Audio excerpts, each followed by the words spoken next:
मंदिरावरच्या भोंग्यांची आणि गिरण्यांची तक्रारी ज्या पहिल्या दिलेल्या होत्या वेगवेगळ्या अधिकाऱ्यांच्या समोर, त्याच्यामुळे मला मारहाण झालेली आहे आणि याच्यामध्ये पोलिसांनी मला सहकार्य केलेले आहे। आज जर मी तुम्हाला प्रत्यक्षात तुमच्या समोर आहे, जिवंत आहे, याला कारणीभूत पोलीसच आहेत। पोलिसांनी मला खूप सहकार्य केलेले आहे आणि माझी मागणी अशी आहे की ह्या लोकांवरती मकोका लावण्यात यावा, यांना जामीन देण्यात येऊ नये, यांच्यावर खून करण्याचा प्रयत्न जो केलाय माझा तोच गुन्हा। मारहाण केली कोण होते लोक? मला 10 लोक मिळून आलेले होते, त्यातल्या 9 जणांनी मला बेदम मारहाण केलेली आहे आणि एक जो होता त्यांनी हिला खलास करून टाका, हिला जिवंत सोडू नका असं बोलत होता, घाण शिव्या देत होता आणि मी बेशुद्ध होईपर्यंत मला त्यांनी मारलेले।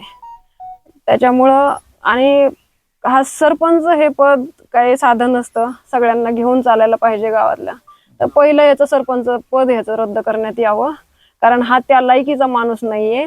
एक महिला, मी त्याच्या मुलीच्या वयाची आहे आणि कुणीही माझ्या घरचं तिथं नसताना सोडवण्यासाठी कुणी माणूस येणार नाही हे सगळं कन्फर्म करून त्यांना माझ्यावर हल्ला केलाय। एकही महिला सुद्धा तिथं कोणी नव्हती आणि पुरुषांनी म्हणजे मलाच आता प्रश्न पडलाय की माझं जेंडर काय आहे, नेमकं मी काय आहे काय म्हणून ह्यांनी मला मारले।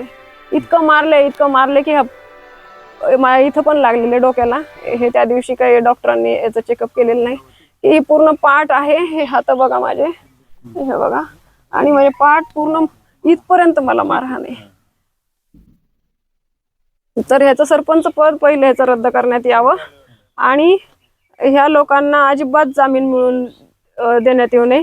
एक तर आम्हाला संरक्षण देण्यात यावं, नाही तर आमचं स्थलांतरित आम्हाला इथून करण्यात यावं, हीच विनंती आहे माझी शासनाकडे।